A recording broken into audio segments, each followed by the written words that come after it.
ariko ninde muntu ukunda ukuntu kirikasira imbere Imana ngo tumukomere amashyi n'ukuri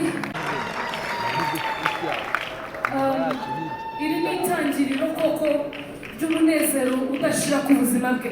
Haleluya, haleluya. Merci. Tugiye kwakira umuntu mu kanya. Twese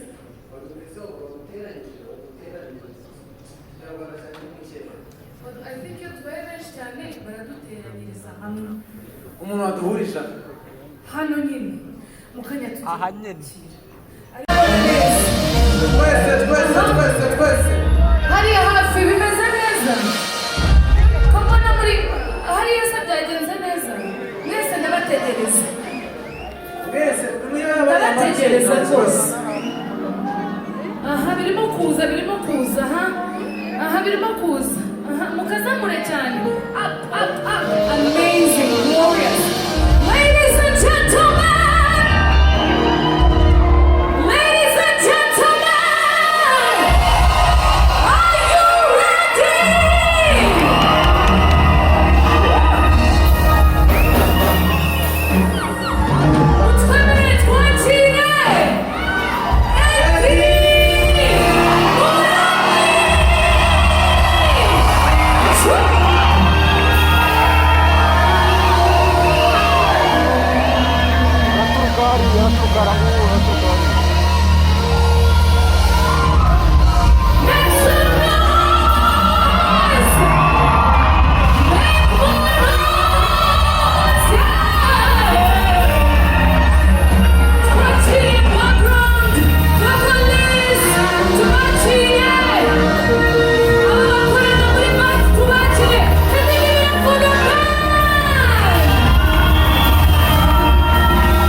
Abari intumbi baduhaye ubuzima,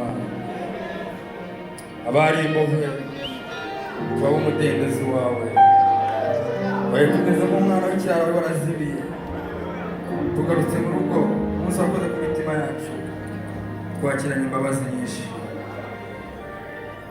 turagushimye Mana. Amagana menshi y'abanyabyaha mu wadutoranyije,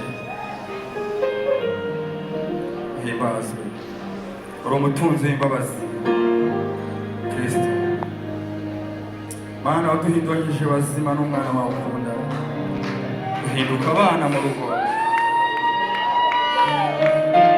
tuzacirwaho iteka ukundi. Dufite ubugingo, dufite imbuto y'ubugingo iteye muri twe, ariyo Kristo. Uwo mwuka utanga ubugingo n'ugukorera muri twe, bizeye. Amen.